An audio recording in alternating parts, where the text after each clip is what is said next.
度达雷度雷梭，唵那雷度达雷度雷梭哈，唵那雷度度雷梭哈，般若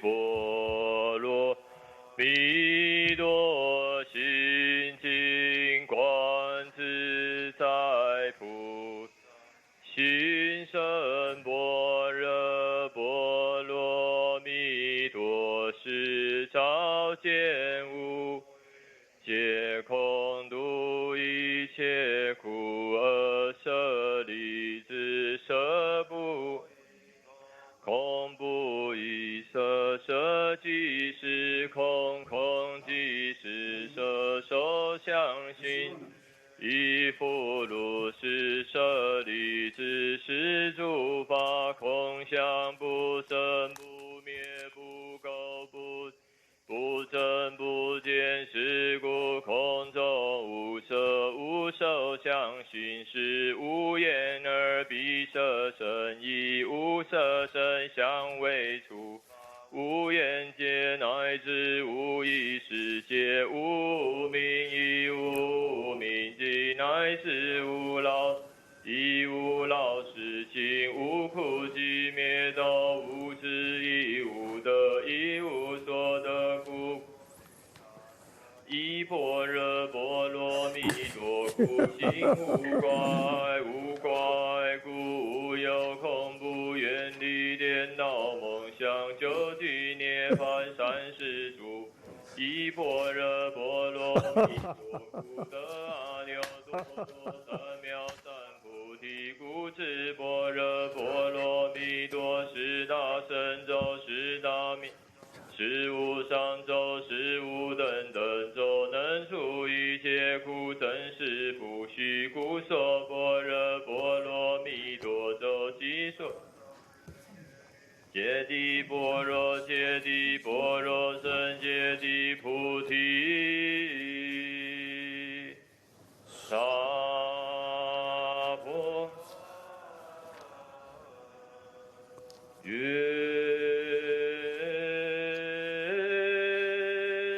消三藏诸烦恼，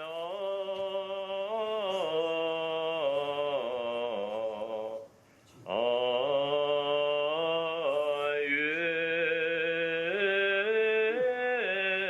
得智慧者明了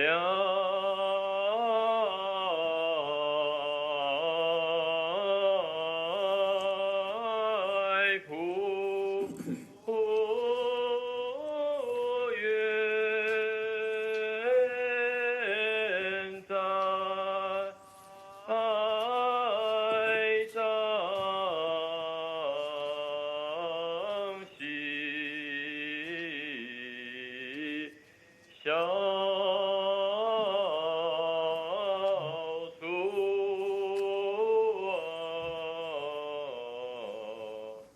爱是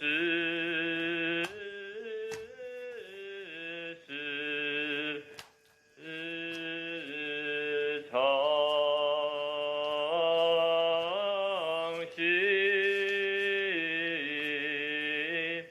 菩萨道。感谢蒋杨仁天老师为我们进行同步口译。Yeah, that's it. So today the Taiwanese Dharma friends, to them, I will be teaching the treatise, the essence of true eloquence. So I will give brief teachings on the teaching, and so I would like to greet everyone. The late Denton Changjin, who was the teacher of the Taiwanese disciples, but his legacy is still with us.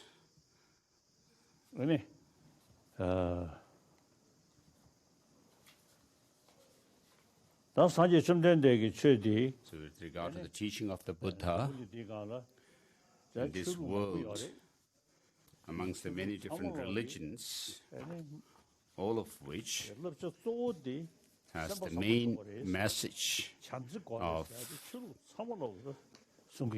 good heart. And so all of these religious traditions teach love and compassion.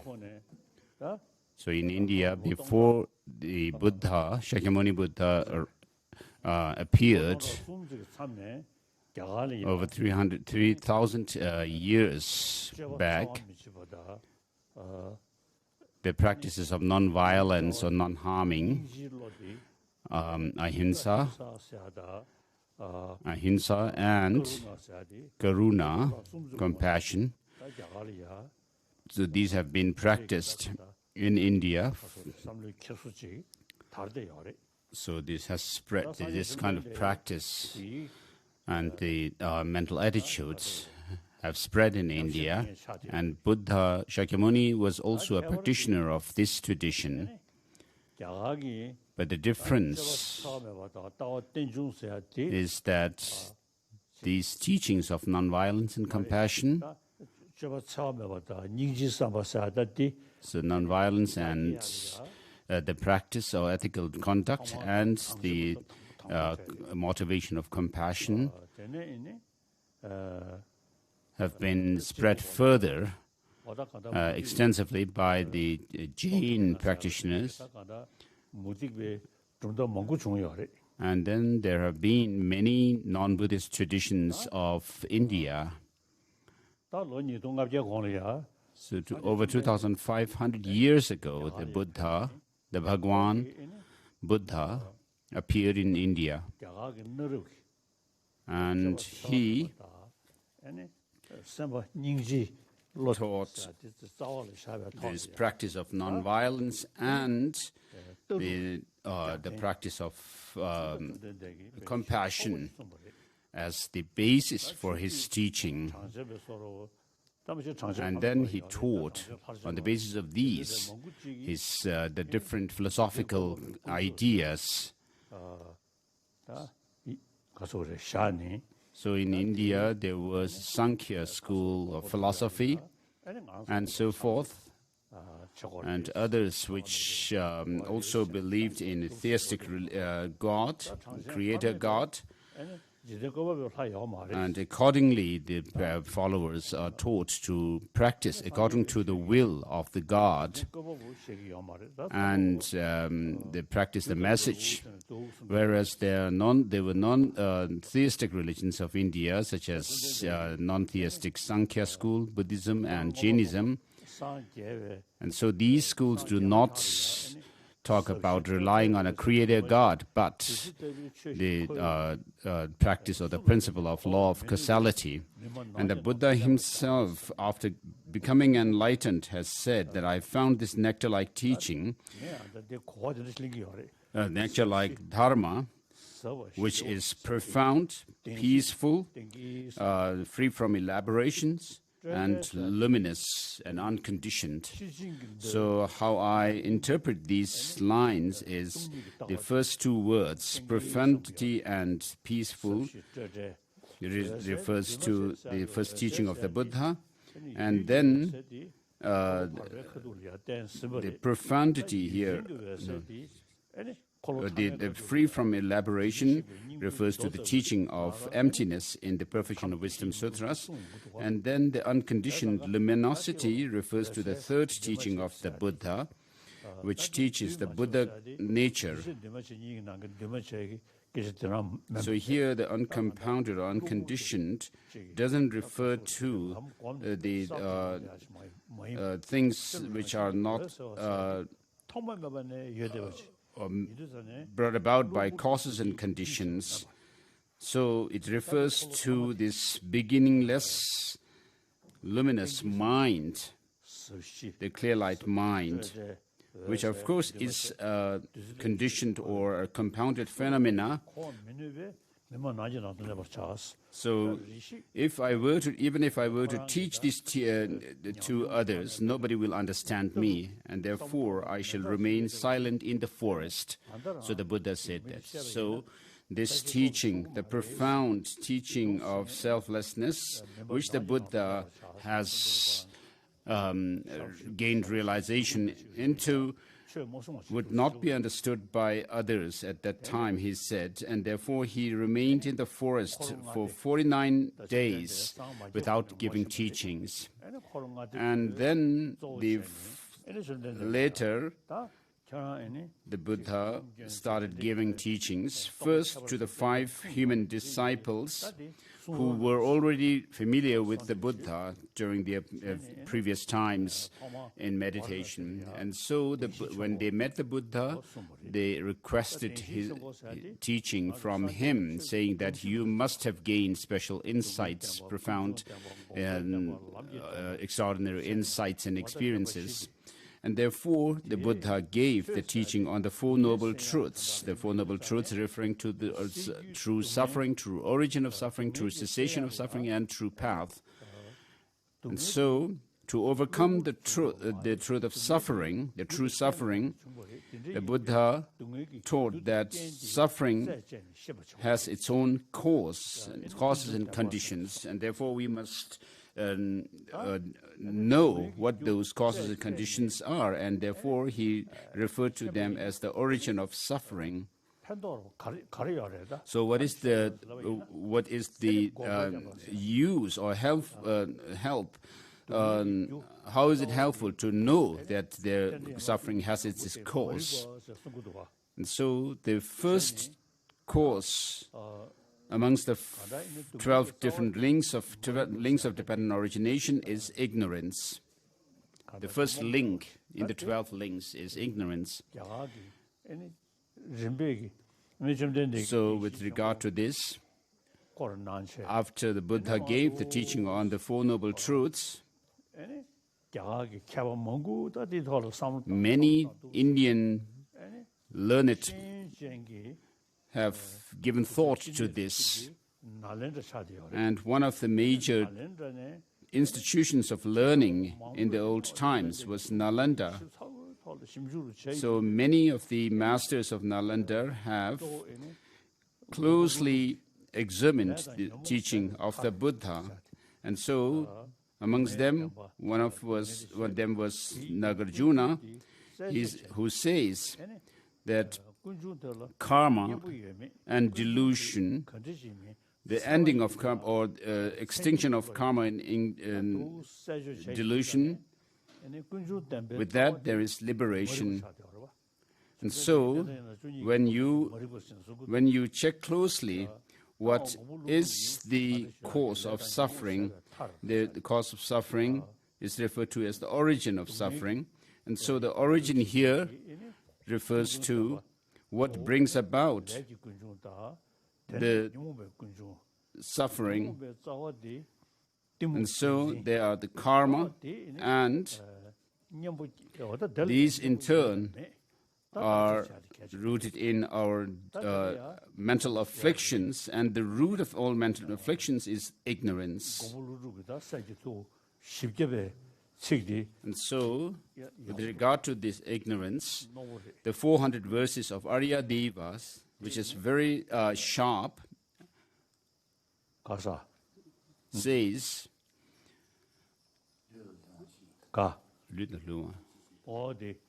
just like the physical faculty permeates all other sensory faculties, such as those of the eye faculty, ear faculty, and so forth, whereas the eye faculty or the ear faculty do not permeate the other physical sensory faculties. So, just as the physical faculty permeates all other sensory faculties, all mental afflictions are permeated by this ignorance. So this total confusion is the root of all other mental afflictions or destructive emotions and thoughts.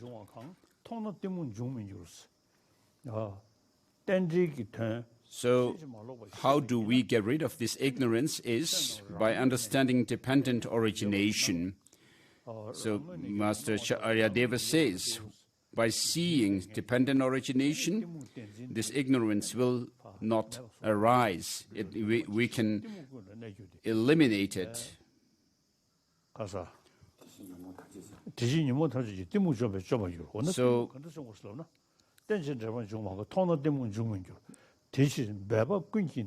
therefore, by overcoming ignorance, all other mental afflictions can be overcome.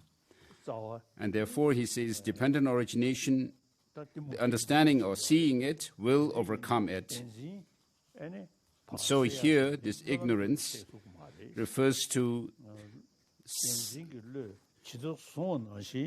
that of grasping or clinging to some true independent existence in things. This will not go away merely by prayer. But you need to know the reality of things, which goes the wisdom of which goes against this ignorance. So the more you become familiar with this understanding of dependent origination, the less and less you will have this ignorance. The intensity of this ignorance will decrease. And so this is what is said in the 400 verses of Aryadeva. And Master Nagarjuna's Mula Madhyamaka Karika, the middle-way treatise, and there's 60 verses of reasoning, and then Aryadeva's 400 verses, and particularly the Madhyamaka Avatara, entering the middle way by Master Chandrakirti. So these are the texts which are very helpful in understanding the dependent origination and emptiness. So I have memorized, as it is the tradition in Tibet, I have also memorized Master Chandrakirti's middle way, entering the middle way, and also Abhisamaya Alamkara, the clear ornament of clear realization by Maitreya. So since my childhood, I memorized these texts and others. And so sometimes I also read these texts and recite them. So we'll come across the text, have the occasion to go through the text, entering the middle way. So Master Nagarjuna shows how true cessation can be attained by showing the possibility of overcoming the ignorance, which is the root of all suffering, whether it can be dispelled or eliminated from our mind stream. And then, once you understand that cessation is possible, you also should know that it is possible through the practice of the path. And so, the path includes those of the practice of morality, so which is to refrain from those of the negative actions of body, speech, and mind.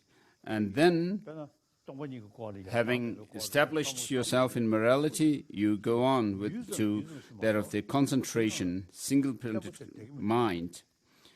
So at this stage, of course, our mind is very unstable, getting distracted everywhere. And so in order to overcome that, we need single-pointed concentration. So with regard to the practice of morality and the concentration, these two trainings, as it's called, are shared with the non-Buddhist traditions as well. And then with regard to the wisdom, the third aspect of practice, there are many different types of wisdom. Wisdom pertaining to the common subjects, such as the 5 sciences of learning and so forth.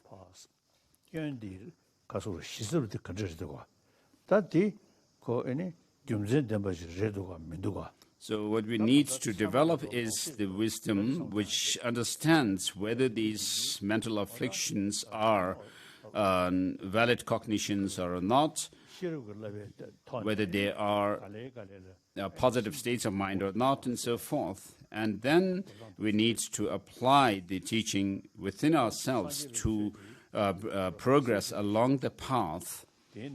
So Buddhism has its own unique characteristics,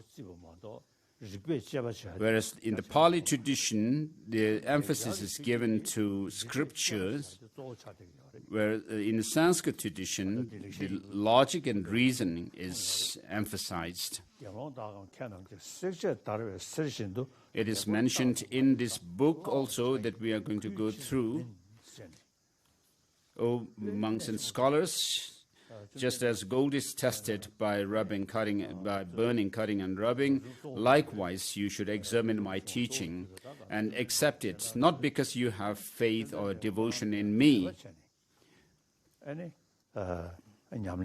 So the Buddha says that his followers should not just follow his teaching because they have faith in him. Merely on the basis of faith, they should not believe or follow him. But just like checking the purity of gold by rubbing, cutting, and burning, cutting, and rubbing, thoroughly examine my teaching and then accept it. So having done the, having checked, like checking the gold, the purity of gold,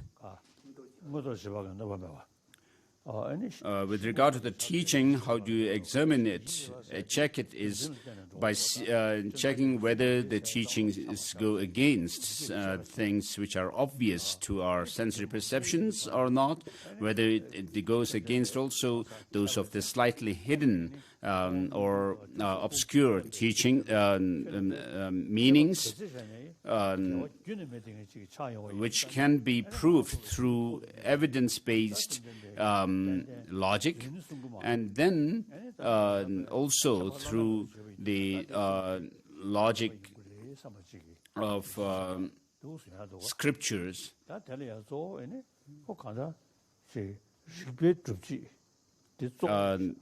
Based on the belief, so which in turn has to be based on the second aspect of the examining the teaching of the Buddha.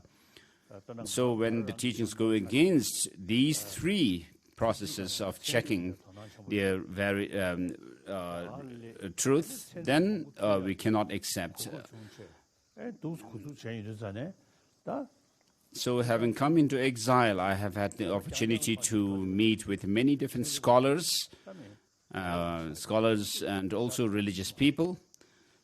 So in this century of science, the scientists would not take much interest in the mere belief systems which do not use much reasoning and logic. But they do take interest in the presentations of psychology, mind and emotions through logic and reasoning, and therefore, of course, the scientists do explain in great detail about that of psychology. But today, contemporary, the modern scientists do not have much information on mind and emotions or psychology, but they take special interest in learning from Buddhist psychology. So I know scientists who are expert and renowned scientists. They do take interest in learning from Buddhist psychology.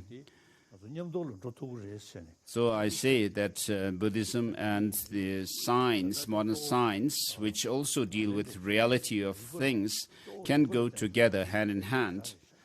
So it is very important that how the Nalanda tradition goes about with the teaching of the Buddha through logic and reasoning, which is very important. So you, the Chinese Buddhists, are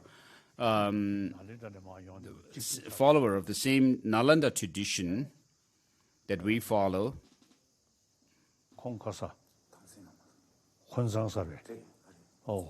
So Xuanzang, who spread the Buddhism initially in China, he also had been to Nalanda and studied there in those old times. And at that time, so after studying in Nalanda, when he returned to China through the sea, the ocean, I have also been to that spot where he had been, and I was shown a hill, and it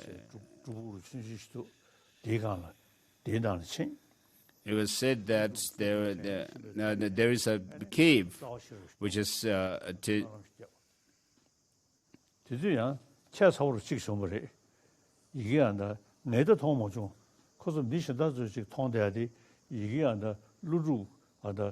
and so I had been to a cave where it was told me that Master Nagarjuna had meditated there, and when I was under the rock, people have told me that there was a white colored snake on the rock as well. And then the Indians at that time told me that the Xuanzang also passed through that route.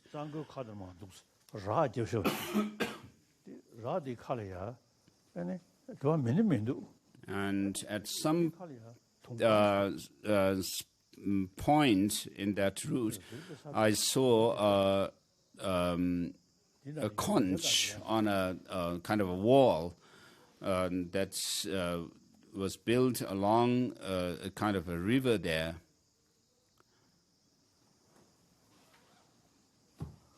I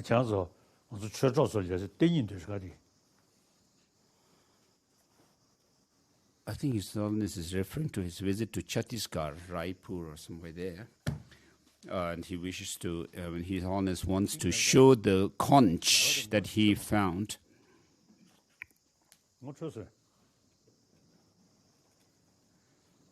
So the attendant seems not to recognize which conch His Holiness is referring to.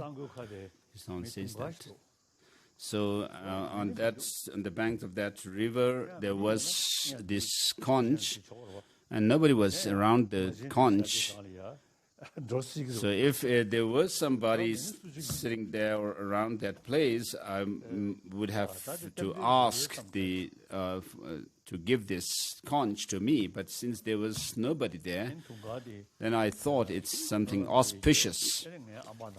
And I made my prayer and put it into my shirt pocket.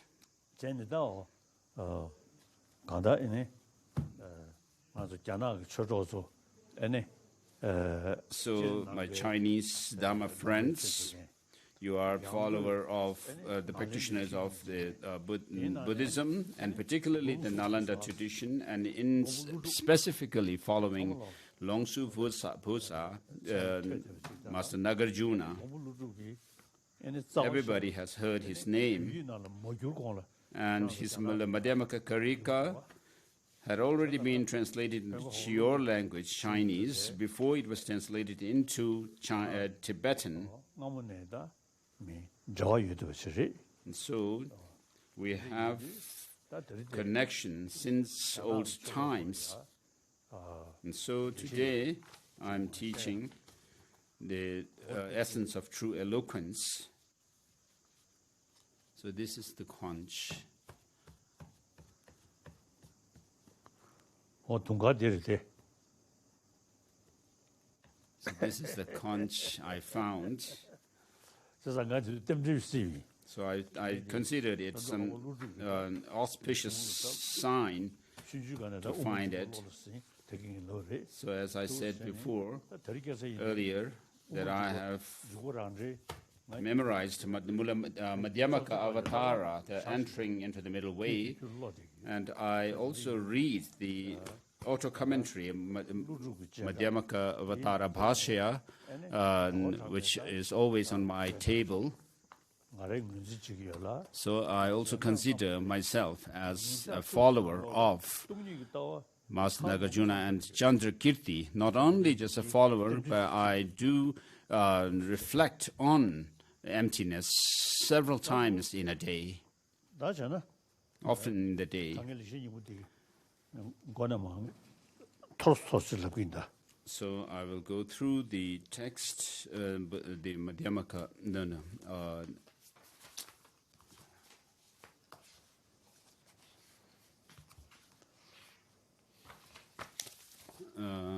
Master Tsongkhapa's text, the essence of true eloquence. In Tibet, in the 7th century first, during Songtsen Gampo's time, there was a special family relation with the Tang Emperor of Tang dynasty, and whose princess was became the wife of Songtsen Gampo. So at that time,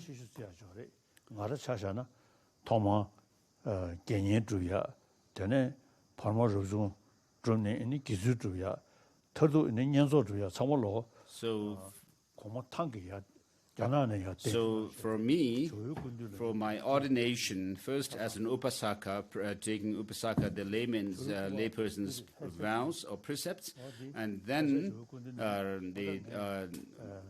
the renunciant vows, and then finally the fully ordained monk's ordination. All these were done in front of the Zhou statue, which was brought to Tibet from China at that time, when the Chinese princess was given, became the wife of the Songtsen Gampo. And so this is the main statue in the Lhasa Chokang temple, the main representation of the Buddha in the 7th century. And then in the 8th century, so I sometimes jokingly tell it, half jokingly, half truth. So since this statue was brought to Tibet from China, and this also may have been the introduction to Buddhism from China to Tibet, and Chinese princess becoming Songtsen Gampo's wife. So at that time, it seems Songtsen Gampo found Chinese letters or characters very complicated. Though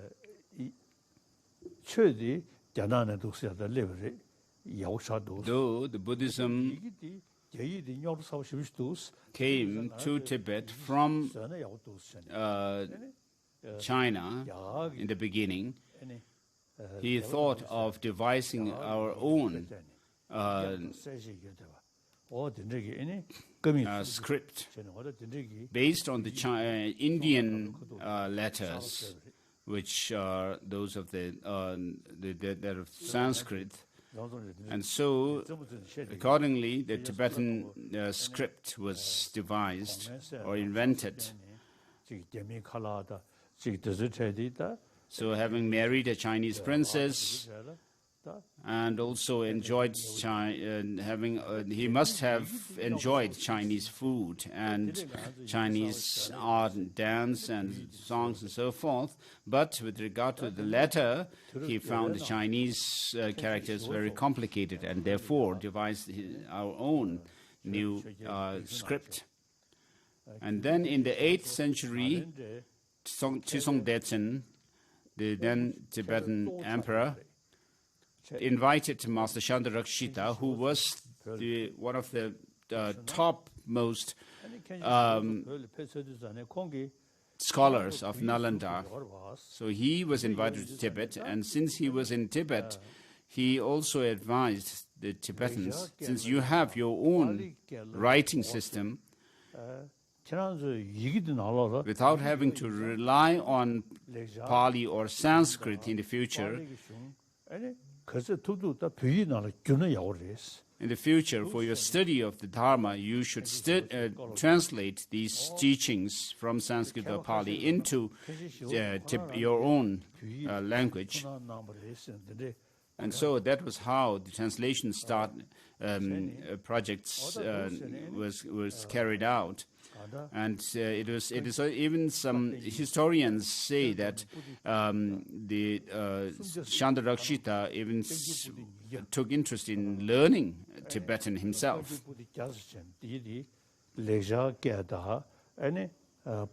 And so we have today over 100 volumes of Kanjur and over 220 volumes of Tenjur. The Kanjur refers to the translation of the words of the Buddha, and the Tenjur, those of the exegetical treatises by Indian masters. So in these translations, the original languages were Sanskrit, Pali, and perhaps also Nepalese. And so all of us follow this tradition, the Nalanda tradition, and we are Dharma brothers and sisters following this tradition. And today, in the 21st century, people are losing their interest in religion.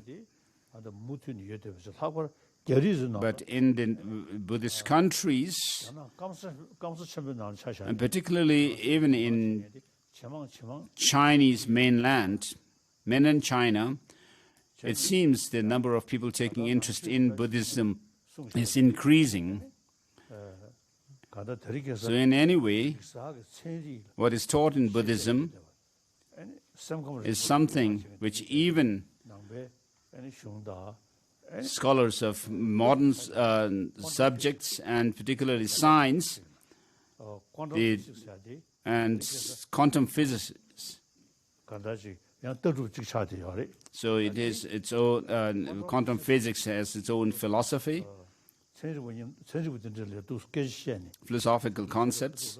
So when I have discussions with quantum physicists, I know one Indian master, Raja Ramana,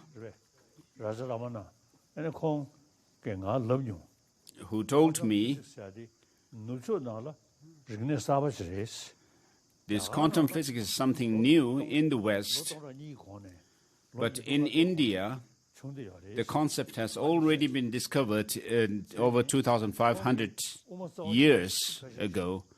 And he even recited few lines from Mula Madhyamaka Karika by Nagarjuna.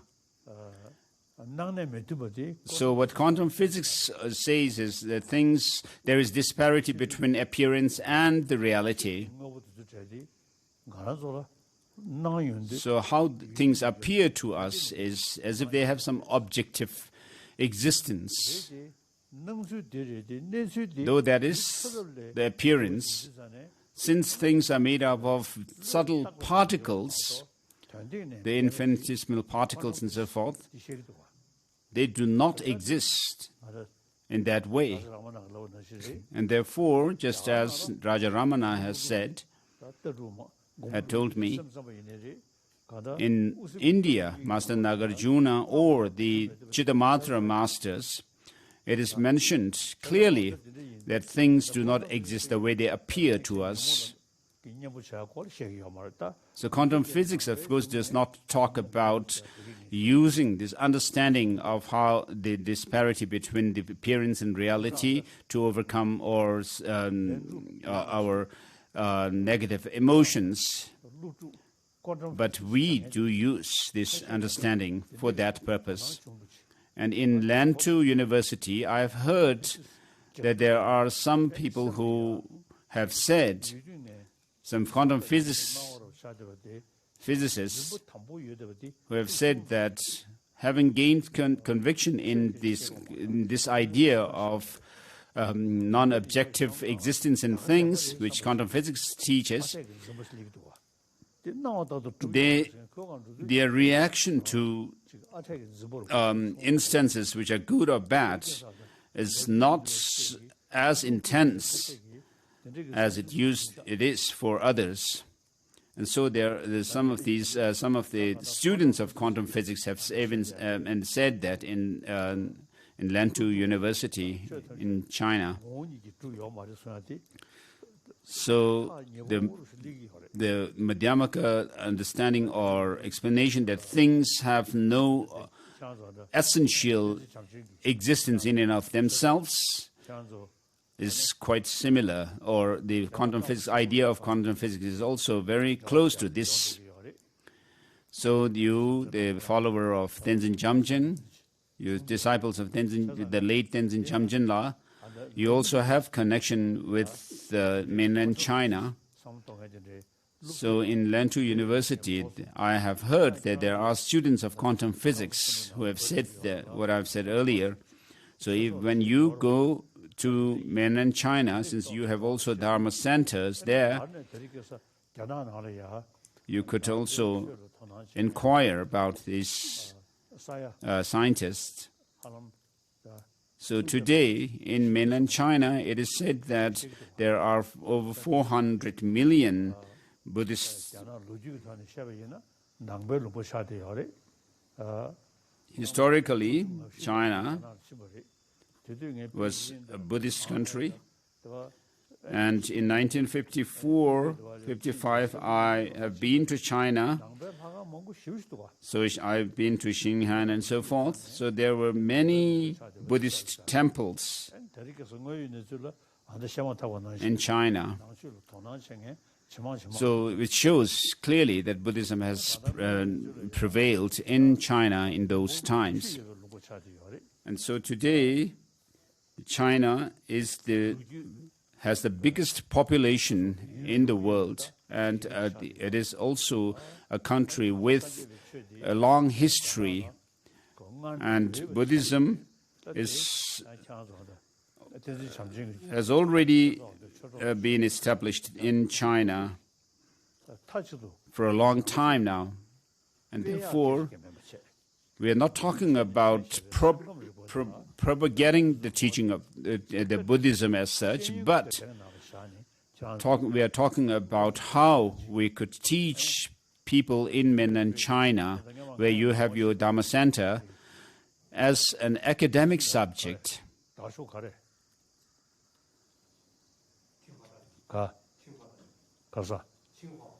Tsinghua. In Tsinghua University in Beijing, I know a professor from there who told me that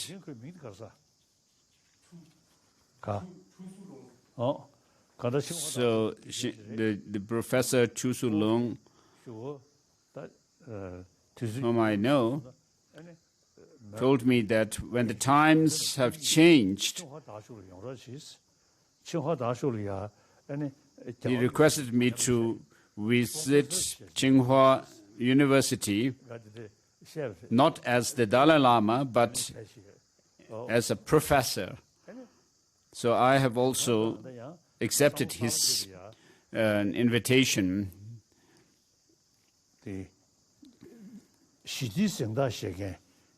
So I also have some view, new idea that the Nobel Peace Prize laureates,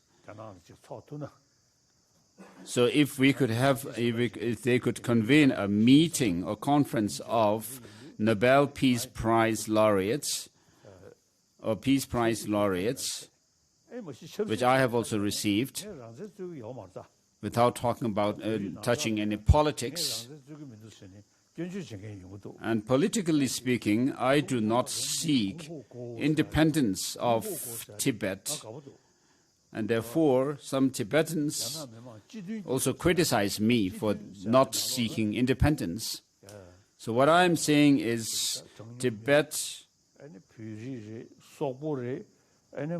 is considered a minority region, and also the southern Mongolia and Xinjiang. What I say is that if we could think through to stay within the People's Republic of China, it would be good. So, in this connection, the students and followers of Tenzin Chamchen La, the late Tenzin Chamchen La, you have opportunity to visit China proper, and therefore, since this contact between the people in Taiwan and also the People's Republic of China is increasing, so by tradition, Buddhism is also your own traditional religion. And so if you could not only focus on economy, but focus on your cultural tradition, the complete Chinese cultural tradition is still extant in Taiwan. And it has declined so much in China proper, mainland China. And therefore, you should think of, since the population of Buddhists is increasing in the People's Republic of China,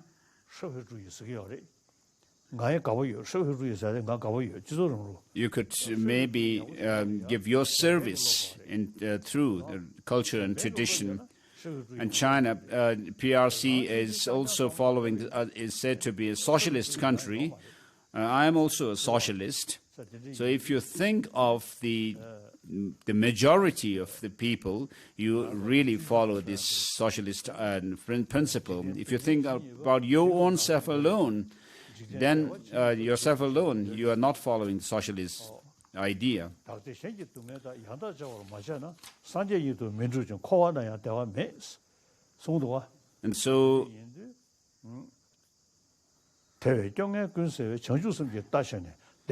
so, Master Shantideva says, whatever happiness there is in the world all come from thinking wishing others to have happiness. Whatever suffering there is in the world all come from wishing happiness for oneself alone. And then he goes on to say that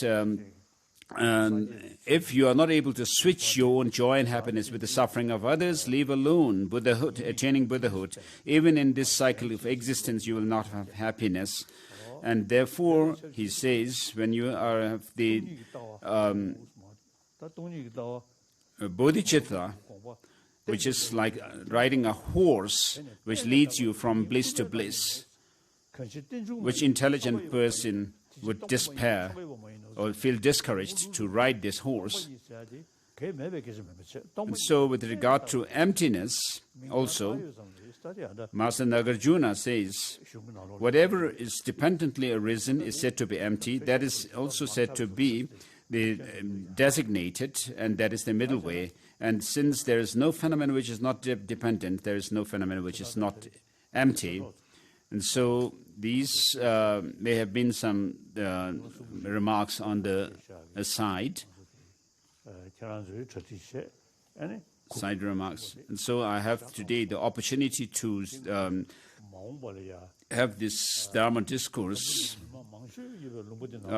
for you.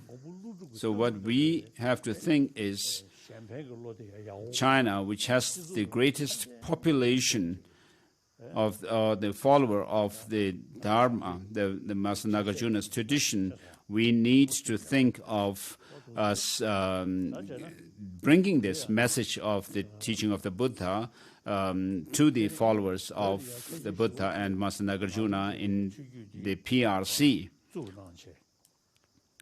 So Shantarakshita established the Nalanda tradition in Tibet, and therefore we have the masters like Longchen Rabjampa in the Nyingma tradition, and also masters of the Kagyu, Sakya, and Geluk traditions, all of which has paid special attention to Master Nagarjuna's teachings. And later on came Master Tsongkhapa with regard to the middle way philosophical assertions or view. When Master Tsongkhapa had some doubts, and then he thought of visiting India, because there was some Indian master at that time whom he wanted to meet and discuss. And so Master Nagarjuna was stopped from going to India by Manjushri, because he would have obstacles to his life. And therefore, Master Tsongkhapa remained in Tibet and studied all the major the texts on middle way philosophy, and particularly the writings of Master Nagarjuna and his followers. And so if you read his own writings, Master Nagarjuna's, Master Tsongkhapa's texts, you'll find his life to be such as it is mentioned in the Gaden Hajama prayer. In this degenerate age, he became a greatly learned, extensively learned person, and also applied the teachings in his practice by going into hermitage. So he relied on a very meager food with Tibetan barley flour, roasted barley flour, and tea mainly, as he went into retreat with his 8 main disciples. And then he gained insight into the middle way view. So then he wrote these 5 major texts on Madhyamaka, the commentary on Mula Madhyamaka Karika, his commentary on Madhyamaka Avatara, and then the section on insight, the special insight in the great treatise of the stages of the path of enlightenment, and then the intermediate treatise on the middle way, and then this text, which is the differentiation between the definitive and the interpretable meaning of the sutras. I will only give brief explanation of the text. We do not have that much time to go into the whole text. I received this transmission on this text from my late teacher, Yongzin Ling Rinpoche, who received it from Dalai Lama Rinpoche. Dalai Lama Rinpoche, Lobsang Gyatso, I think. And so in the central part of Tibet, it didn't seem to exist. This transmission didn't seem to exist before that. And so Yongzin Ling Rinpoche used to say that Drashikil Monastery is like the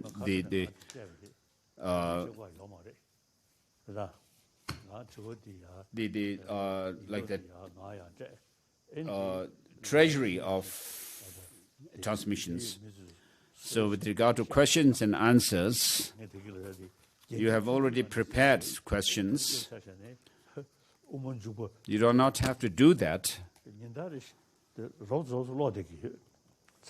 So, as I said before, I have memorized Madhyamakavatara, and I also, as I said before, I do read this text, and it's so you can ask questions directly. We do not have to have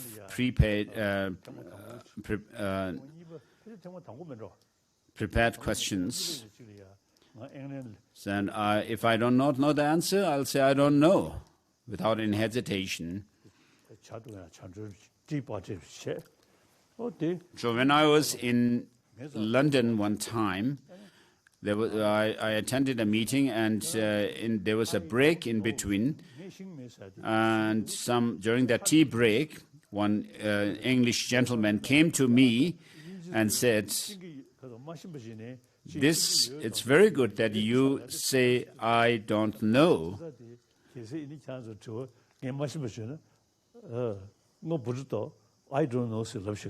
So if I don't know the answer to your questions, I will say, I don't know. So please ask, if you have questions, please ask directly. So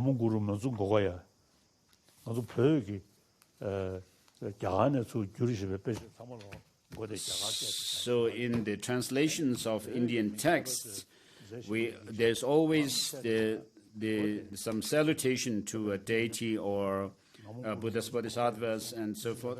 So here, the salutation in the beginning of the text is done to Manju Ghosha, Guru Manju Ghosha, reverence to Guru Manju Ghosha, which shows the authenticity of the teaching, that this is not concocted by Tibetans. And these verses of salutation, Shambhu, Megavan, Hiranyagarbha, Anangagarbha, Dhamodara, and other gods, all puffed up with self-infatuation, they roar their lords over the worlds, and yet before the vision of this body, they pale like fireflies in the sun. Then down they bow their sparkling diadems in reverence to the lotuses at its feet.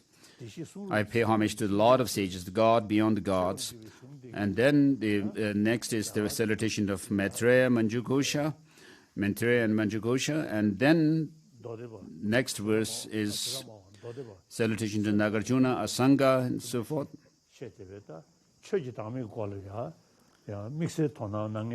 So in India, there were 4 different schools of philosophy within Buddhism, and particularly those of the Madhyamaka and Chittamatra, the mind-only school and the middle way school.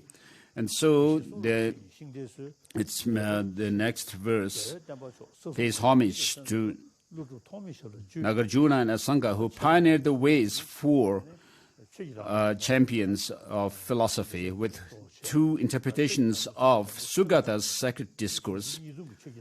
So with regard to the selflessness of persons and selflessness of phenomena, With regard to the latter, the Chittamatras, there's Chittamatra interpretation or explanation of the selflessness of phenomena, which is also referring to emptiness, and the Madhyamaka philosophical idea of emptiness, and made that superb doctrine of that victor shine like sunlight throughout the triple world. Respectfully, I bow to those master scholars, best heralds of non-decline of Buddha's teaching, who upheld the two systems of champions and opened the eyes of millions of geniuses to the ornaments of the holy land of India, Aryadeva, brave Buddha Palita, Bhaviveka, Chandrakirti. And so Master Nagarjuna and his main disciple, chief disciple Aryadeva, and also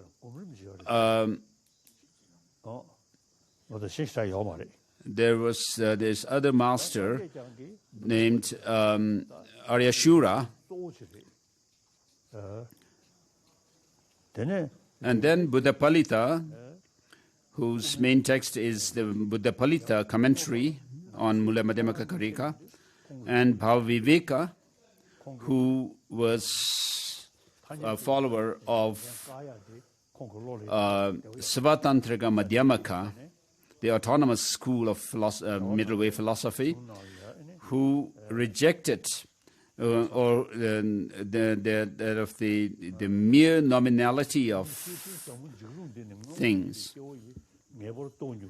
As Master Chandrakirti mentions at the end of Master his own writing, Madhyamaka Avatar, entering the middle way.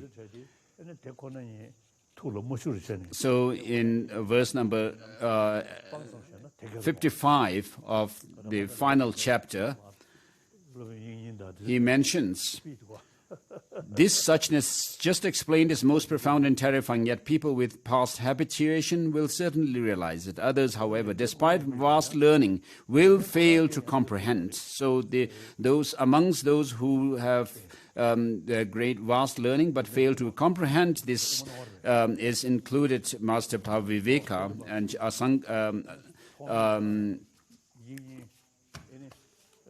Vasubandhu, and Dignaga, and so forth. And then Master Bhaviveka also, in one of his writings, which is a commentary on Mula Madhyamaka Avatara, has mentioned that Master Asanga and Vasubandhu and so forth are shameless, not understanding the understanding the view of Master Nagarjuna.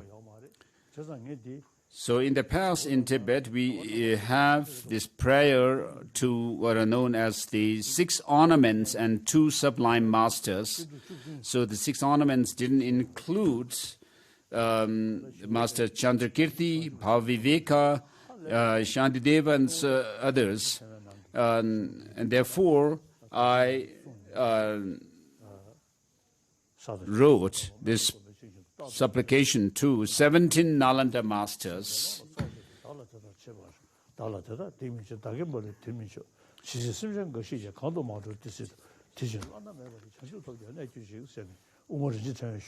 So at the end of Master Nagarjuna's Ratnavali, he mentions that we should recite these 20 verses 3 times in a day.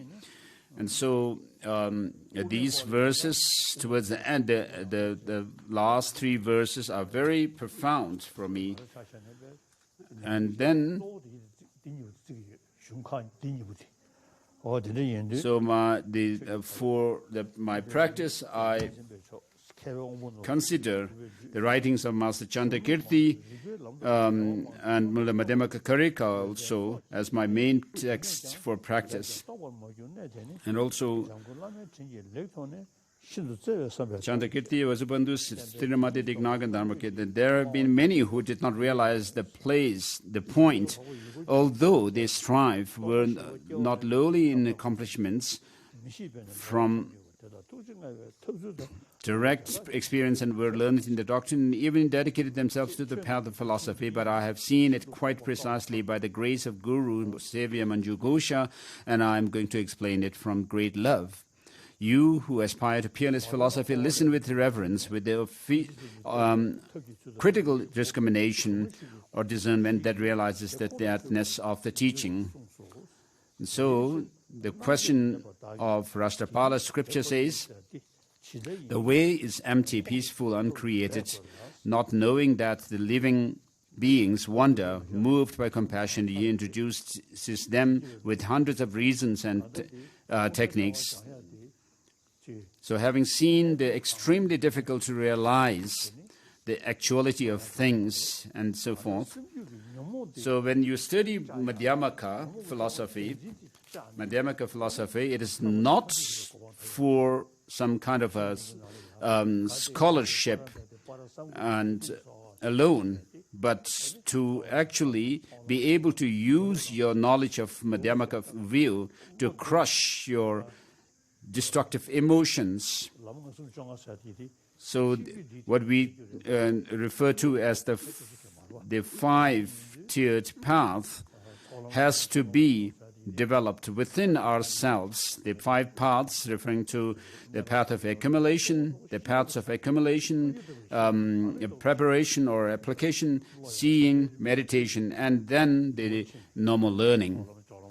So we need to make transformation within ourselves in order to be able to progress along these paths, from the path of accumulation to the path of preparation and so forth, and through to the Buddhahood. So thus the discriminating should exert themselves in the techniques of realizing thatness. This depends on the discrimination between the interpretable meaning and the definitive meaning of the teachings of the victor. So it is not possible to discriminate between these two on the scriptural authority alone. So because amongst the disciples of the Buddha there are those with different mental dispositions, and on some statements such as this is interpretable meaning, this is definitive meaning. Otherwise, the champion's elaboration of an explanation of the problem of discrimination between the interpretable and the definitive would have been pointless. So it is, as it is said in the beginning, that the Buddha himself has said, amongst the scholars and so forth.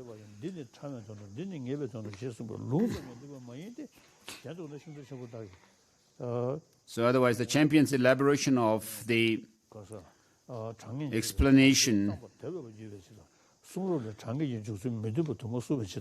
of the problem of discrimination between the interpretable and definitive would have been pointless. Further, many different interpretations of interpretable and definitive have been declared in the scriptures themselves. Finally, since it cannot be established in general by deferring to the scripture's statement alone, as no such statement would be valid in every case, neither can it be established by a mere scriptural statement in any particular case. The champions of philosophy, these trailblazers, foretold to discern the interpretable and definitive in the teachings, elucidated their inner meaning. Hence, we must seek that meaning by following the discrimination established by reasoning that false alternative interpretations of definitive meaning scriptures, proving that definitive and uninterpretable meaning. Thus, ultimately, we must discriminate with impeccable reasoning. Should we accept theories violating reason, their teachers could not be, the proponents cannot be become the personification of valid cognition, or they cannot be authoritative. For even the ultimate reality of things includes means of proof through original, logically established reasoning.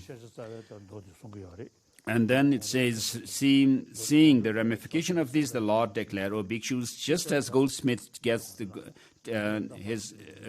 tests his gold by melting, cutting, and rubbing, likewise you should examine my teaching thoroughly and accept it, not because you have devotion to me. So I have also read the scriptures which are referred to as making the distinction between the interpretable and those of the definitive meanings of the sutras. So there are two systems discriminating between what is interpretable and the what is definitive. Those that follow the sutra elucidating the intention, and then those that distinguish based between these two based on Akshayamati Sutra. So with regard to the first, it says Paramatma's Samudgata states in the elucidation of intentions, or usually translated as unraveling the thought. The Lord proclaims in many discourses an intrinsic identity of aggregates, their characteristics of production and destruction, their abandonment and full understanding. As with their aggregates, so does he proclaim the 12 media, the dependent origination, and 4 foods. Thus does he proclaim the intrinsic identity, the thorough knowledge, the abandonment, the realization, the meditation of the 4 holy noble truths, the intrinsic identity, variety, plurality, abandonment, and full understanding of the elements, and the intrinsic identities, resistances, remedies, initial productions, and maintenance, and so forth.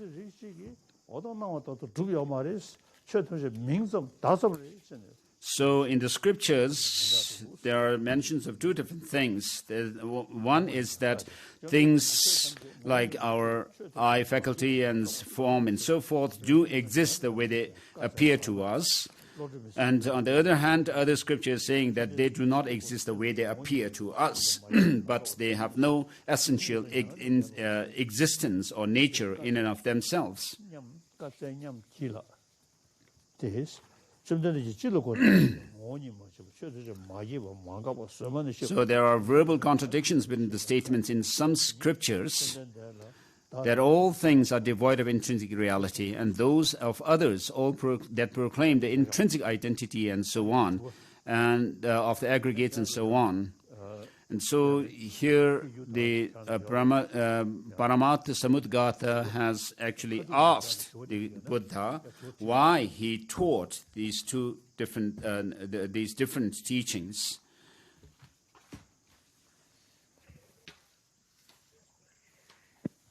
So now we will stop. Thanks for your holiness teaching. And here are some students' questions. 请第一位开始发问。首先，弟子以圣仪义3门至诚恭敬顶礼具恩根。 How are mental karmic imprints left on the mere eye, that is merely designated on the basis of aggregates? How does the mere eye pass into the next life? 首先，第一个问题来自于子梦师陆士林。不许阿赖耶识者其习气的见地，以住相体性最难了解。不依运体安立之为我之上，习气如何安立？为我，他以来是怎么投生的？请这边开始。主我淡薄呢，我藏个点度把车着数打，我藏得给我起码着数你看赢。So first of all, with regard to this eye, in the context of mere eye, we do talk about my body, my speech, my mind, and something, kind of an agent which rules over my body, my speech, and my mind. And so we talk about this I, but where is that I? You cannot find it. And with regard to my body, when you say my body, the body itself has its own constituent parts. My body parts which are the head, the hands, and the fingers, and so forth. When you try to check closely the body itself also, you cannot find it. And therefore, Master Chandrakirti says, through the sevenfold reasoning that you use to check a chariot, you cannot find what the chariot is, finally. So likewise, a person is designated on the basis of his parts, but a person does exist in another way, which is to say, conventionally.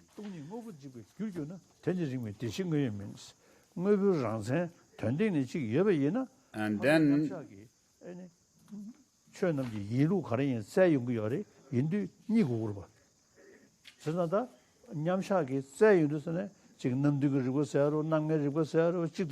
so when you check how a person or things exist through the reasonings, which are the fivefold analysis, the sevenfold analysis of chariots, and so forth, you will not be able to find anything, as Master Chandrakirti says.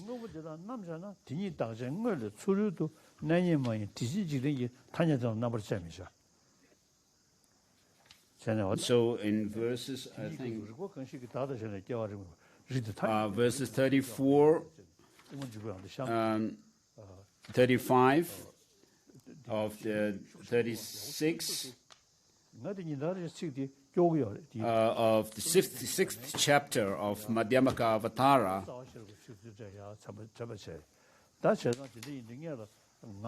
we find mentioned that things cannot have any intrinsic existence in and of themselves, because there would be logical absurdities that you would have to follow.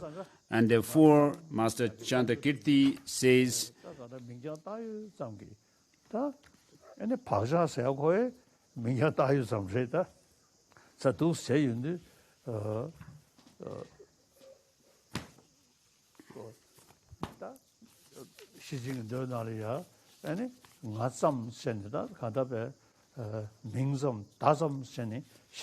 so in the Perfection of Wisdom Sutras also, it's said that things are merely designated, merely nominal. And Heart Sutra also says the five aggregates have to be seen as merely are empty of any intrinsic existence. The five aggregates also. So in Chinese translation of the Heart Sutra, I have heard that the word also or even is not there. So it seems it has to be added.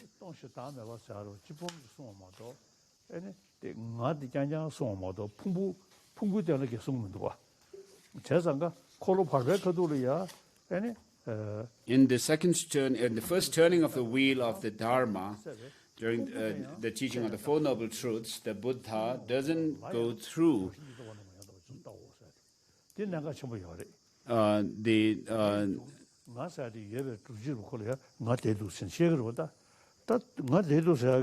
he talks about the selflessness of a person, but in the second turning of the wheel, he even goes into the selflessness of the aggregates, the five aggregates. And so these five aggregates, on the basis of which we designate a person or a being, and therefore since the aggregates themselves cannot have any intrinsic existence, the person which is designated on the basis of them cannot also have any intrinsic existence. And in the Madhyamaka Avatara also, where it mentions about the Bodhisattvas even outshining the Shravakas and the Pratyeka Buddha Arya beings and those of the arhats through intelligence.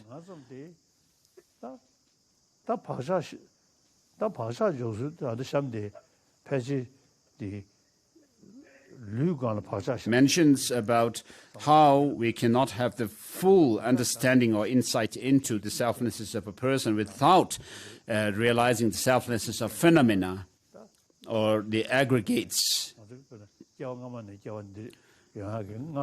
And then, of course, we talk about the imprints left on the mind.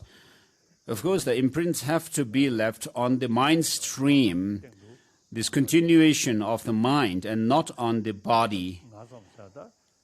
And so, if you try to analyze where the I is and try to find it within the body and the mind, you cannot find anything as being the person as such.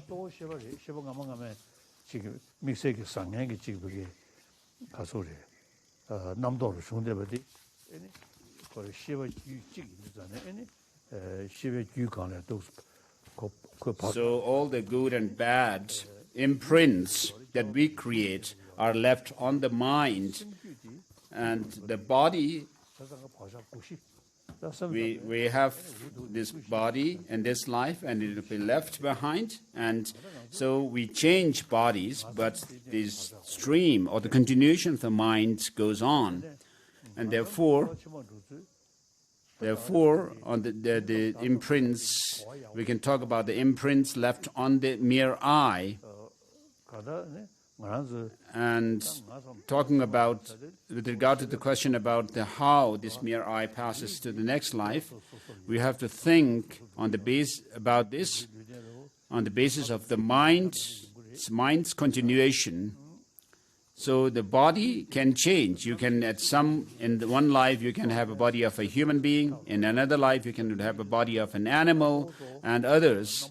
And so mainly on the basis of this continuity of the mind stream, you can talk about past and future lives. So with regard to the consciousness, there are different degrees of subtlety. There are those of the sensory consciousnesses, and then the mental consciousness, and within the mental there are those of the waking state consciousness, deep sleep consciousness at the deep sleep time, and then those of the consciousness at the dreaming time. And these differentiations of degrees of subtlety are given in the tantric texts. So the luminous or the clear light and awareness nature of the mind mainly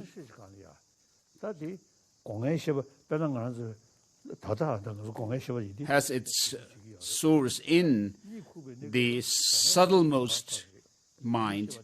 So when we fall asleep, the sensory perceptions stop working, whereas this mental consciousness is still there. And then when we faint, there is also a subtle consciousness still there. And then in Tantra, it is explained how the grosser states of consciousness dissolve into the subtler ones. And so there are mentions of 80 different conceptions, so-called conceptions. And so the 80 conceptions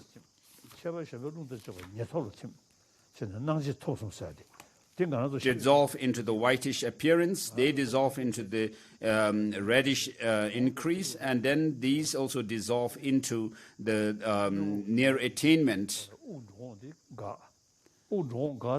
So when we stop breathing, the heartbeat also stops, and so the consciousness working in the mind or the brain stops when the blood flow stops, the working of consciousness in the brain also stops. So in Taiwan also, there has been cases when somebody is clinically dead and a doctor checks the body and finds that the person has already died, which means that the flow of blood into the brain has ceased. And then my late teacher, Yongzhen Ling Rinpoche, also stayed in a state of meditative state for 13 days, and the late Geshe Jampa Gyatso, who died in Taiwan recently, stayed for about 28 days or something in that meditative state. And so these cannot be explained from science. Modern science cannot explain this phenomena, whereas we can explain it on the basis of this subtlemost mind. So after the 3 visions of the whitish appearance and so forth have stopped,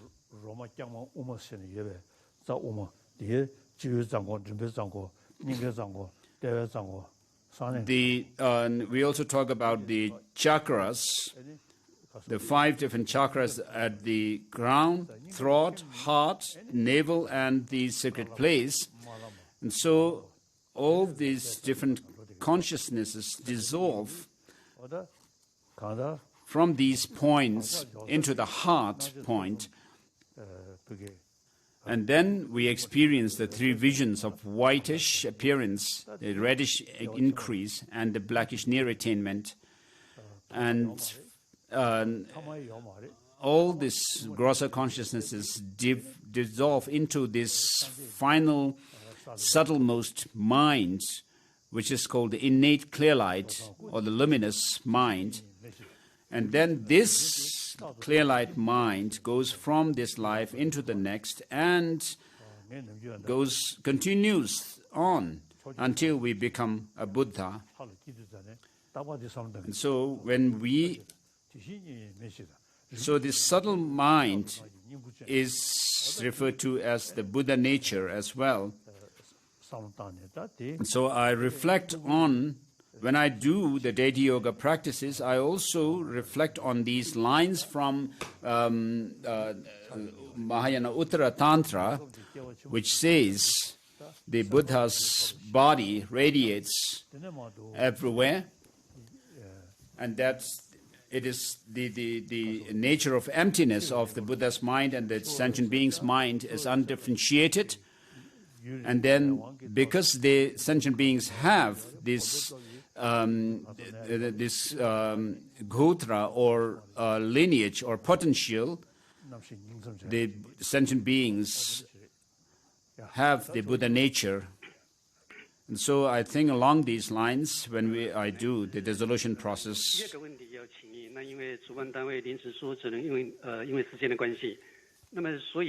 我们就刚刚的这个问题是代表我们协会的教授师松乐鲁木杰跟所有级学员那至诚跟恭敬以尊者至诚恭敬顶礼。空的罗斯林确实给顾察修的，空给罗斯林给顾察确实顾。He represented someone from the Losaling Buddhist Center and asked this question. 请问尊者，在观修空性时 Yes. The second question, please. 好，请问尊者，在观修空性时 How should we meditate on the lack of intrinsic existence of both the object and subjective mind as and when we experience intense attachment and anger? 空个之外的，让给东尼公北处的，挪的原面几大道具。Yeah. The question, they switched the sequence. The question is not this previous one, but it is how do we check whether our meditation on emptiness is correct or not?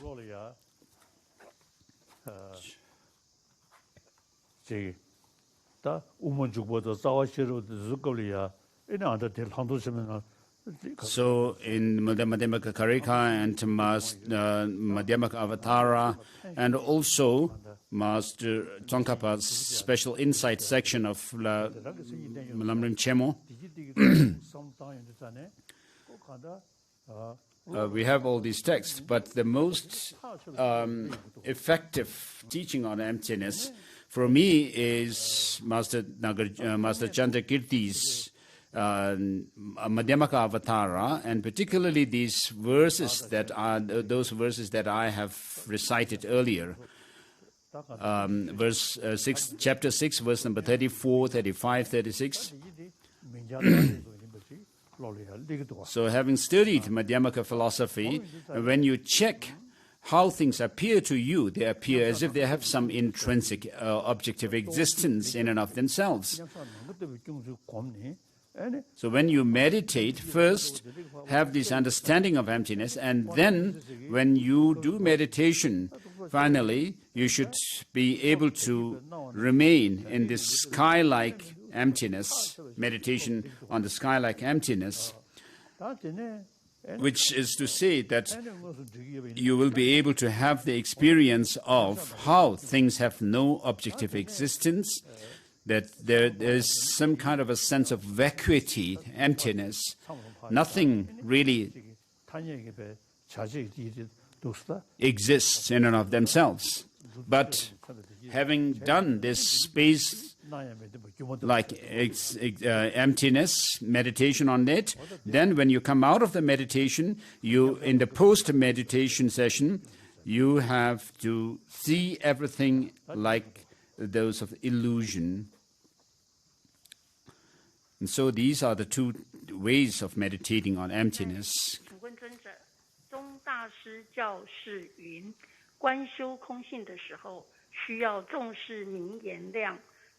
So why does Tsongkhapa consider the valid cognition of conventionalities important when meditating on emptiness? So why does Tsongkhapa consider the conventional valid cognition important when meditating emptiness? So when you actually are in the meditation on emptiness, all these diverse appearances will dissolve, will not be there. But what is the meaning of emptiness? As Rinpoche says in his praise to the Buddha for teaching dependent origination, which is also what Master Nagarjuna says, whatever is dependently arisen is said to be empty. So it doesn't mean, emptiness doesn't mean nothingness. But when you check how things exist, you will not be able to find anything that you can point your finger at as being this or that. So when you are in the meditation on emptiness, your mind is settled on this space-like emptiness.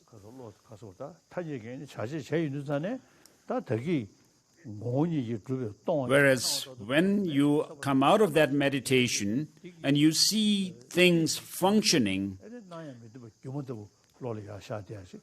causality and so forth functioning, then you'll be able to remind yourself of the experience you have had in the meditation session, that things have no objective existence, yet things do appear to you, and therefore they are like illusion. So, Rinpoche says, appearance, dependent origination appearing as emptiness, and emptiness dawning as dependent origination. So it doesn't mean dependent origination does not exist, but they exist, but without any intrinsic objective existence. Whereas though they have no objective existence, yet they do appear, they do exist, and therefore you understand that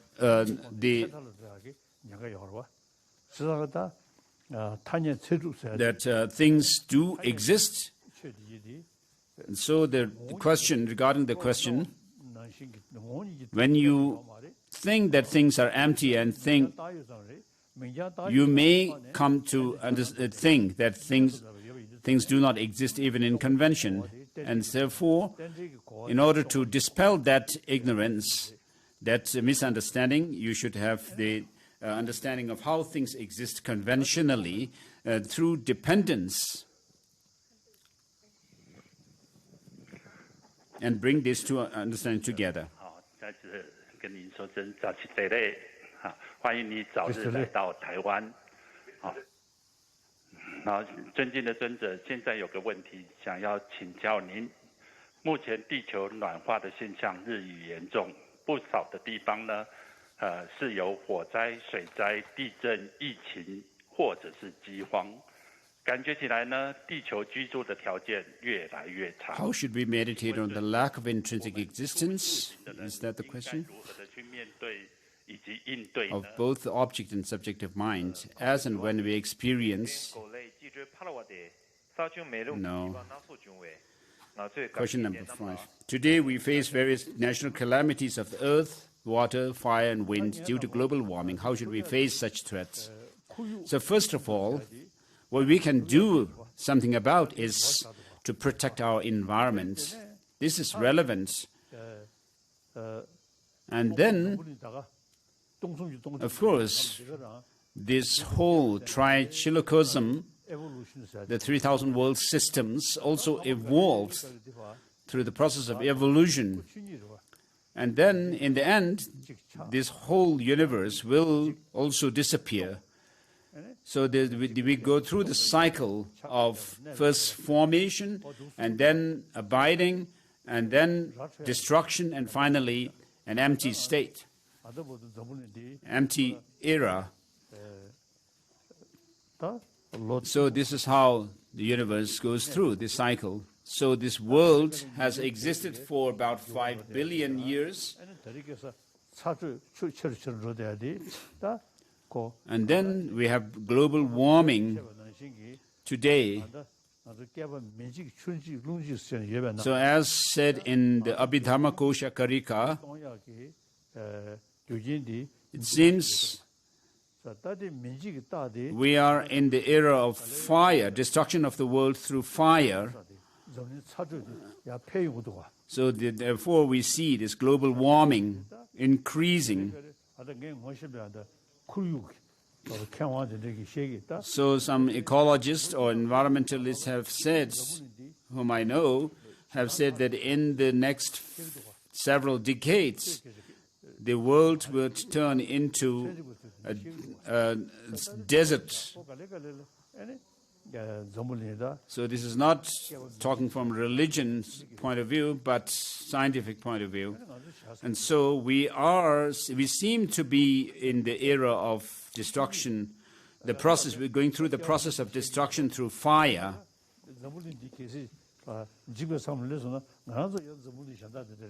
So when this world is destroyed through fire or other elements, we would be still in other world systems.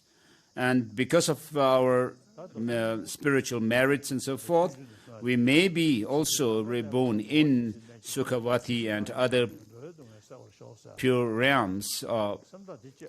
But we need to determine ourselves to work for the benefit of sentient beings, as it is said in the prayer, as long as space endures, as long as sentient beings remain, may I too remain to dispel the miseries of transmigrators. So this courage and determination is very important for us. So this world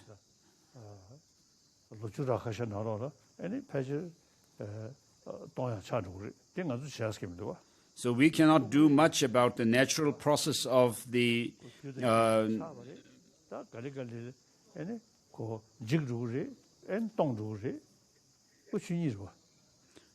so this world in the end, of course, will be destroyed and disappear, and there will be an empty space era. So we would have to say goodbye in the end to the world as well. So we are talking about past and future lives. So we cannot talk about when we began. There's no beginning to our life. And we talk about the 3,000 world systems, the 3,000 great world systems, and so.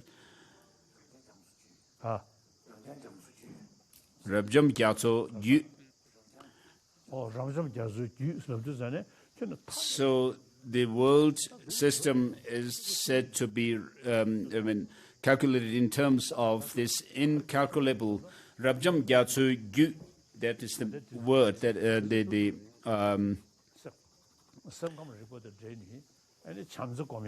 term used. And so, to the best of our ability, what we must do is to meditate and cultivate love, compassion, bodhicitta, and the understanding and insight into emptiness.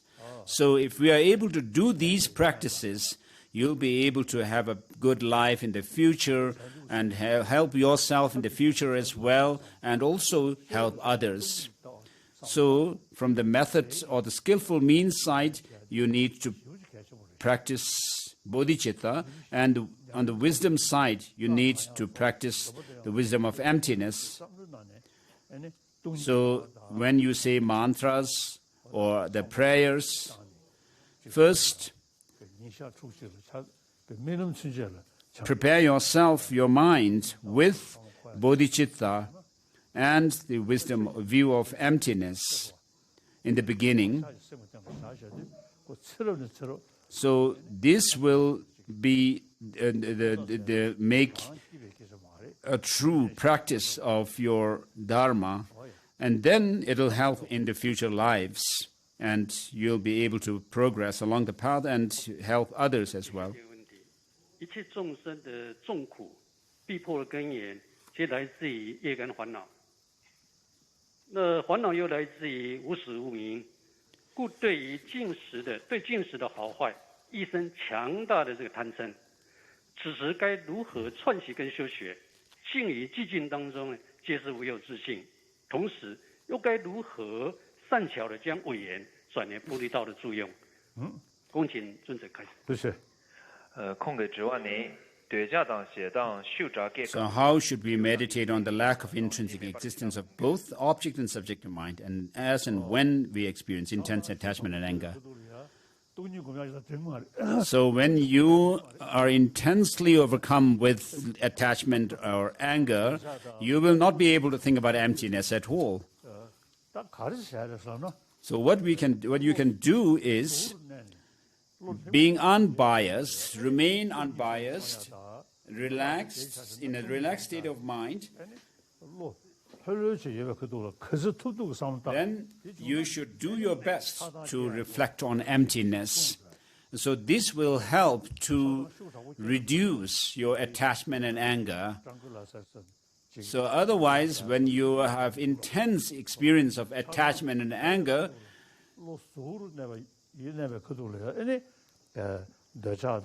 it will not help. And so when you are in your normal state of mind, relaxed, and then you reflect on bodhicitta and the view of emptiness, this will help to reduce your anger and attachment. Otherwise, when they are intense,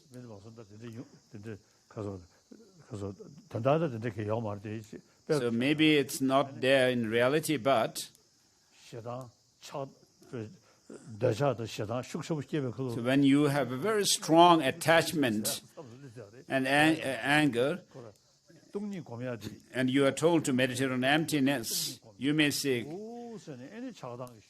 keep quiet to the other person. So in a gradual process, you should be able to reduce your attachment and anger through the meditation on emptiness and bodhicitta when you are in a normal state of mind. So toss.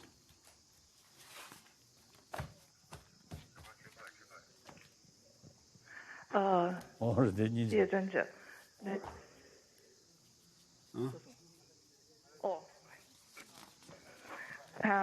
我想请问尊者一个问题，广论在念死这个科判里头，宗大师说了广论，就念死，事实上是初中后都重要，要弟子们对于这个科判，应该要常时说修习。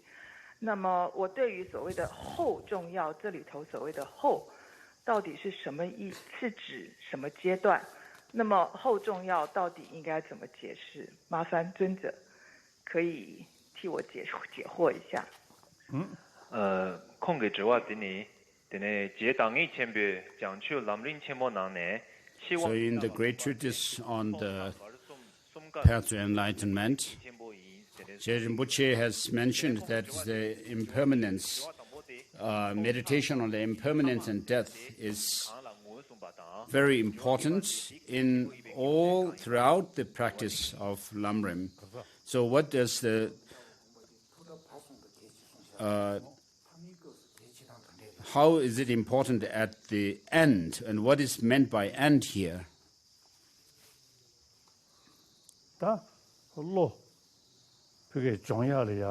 So when you train your mind, in the training of your mind, so there are stages, first, second, and third phases, and so forth. So for the beginner level,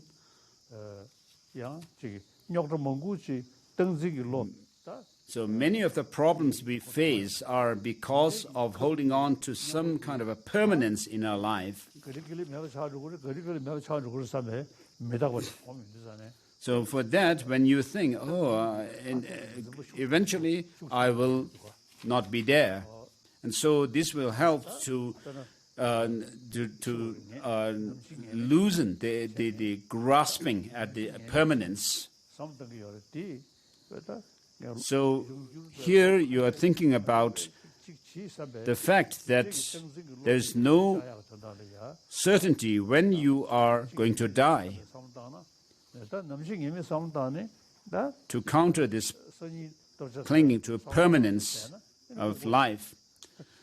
So while thinking the uncertainty of your death, if you just give up eating, thinking that I'll die anyway, I mean, that's foolish.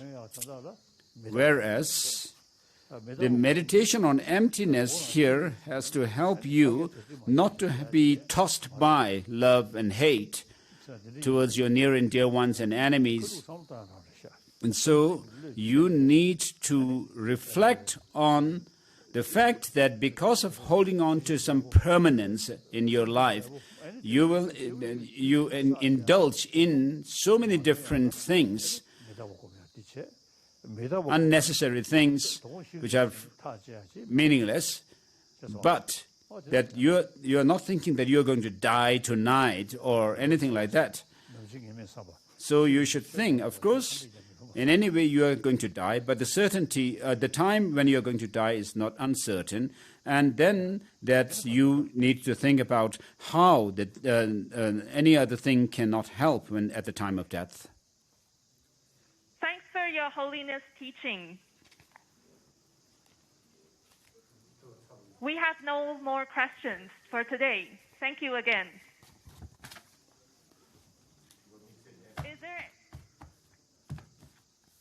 Is there anything else you want to share with us?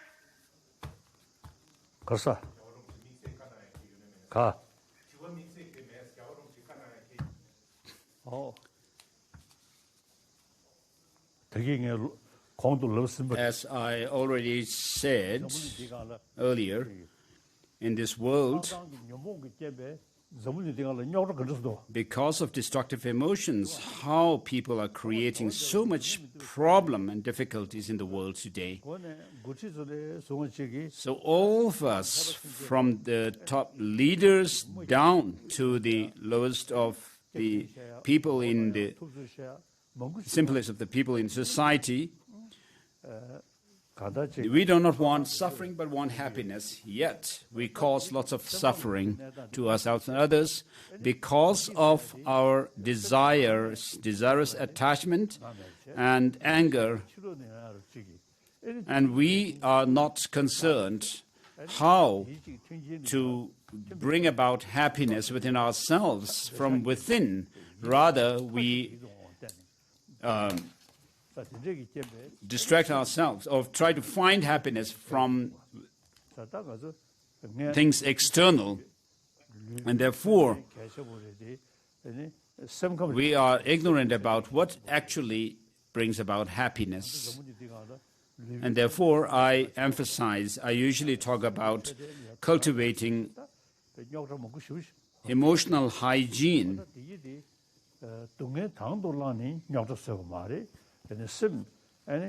Whereas in terms of physical hygiene and health, we do a lot. So because of our human intelligence, with which we can discern a lot of things, even thinking about the planning for future and so forth, and accordingly we are tossed by love towards our near and dear ones, hatred towards enemies, and therefore we create a lot of problems. And so these problems are brought about by, on the one hand, this sense of permanence in oneself, and then also seeing absolute beauty in things beautiful and absolute ugliness in things which are unwanted.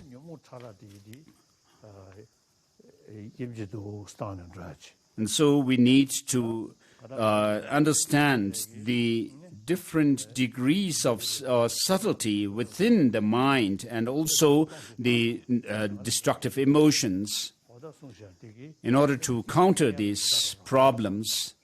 And so, first think about impermanence, the grosser ones, and then go into the subtler impermanence. So this body and the mind that we have now, which are contaminated, and also this suffering, because of these contaminated aggregates we have suffering. And then think of the selflessness in the coarser level, and then go into the subtle selflessness on the basis of the Chittamatra and then the Madhyamaka philosophy. So it is like going through the different stages in our school system. We begin from the lower schools classes and go up. So from class 1 to 2 to 3 and so forth. And so you need to lay the foundation like that. So we will come across these the next days. So the reason why Buddha taught selflessness in its different shades of the subtlety is to suit the mental dispositions of his disciples. And so these teachings were given to reduce our attachment and anger, decrease them. So why do we say we need to counter these destructive emotions through antidotes? Is to have happiness which we want.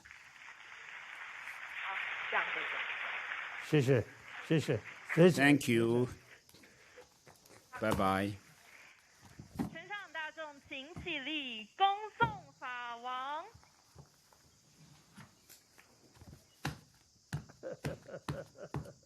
大家可以向镜头向法王挥挥手，我们明天再见。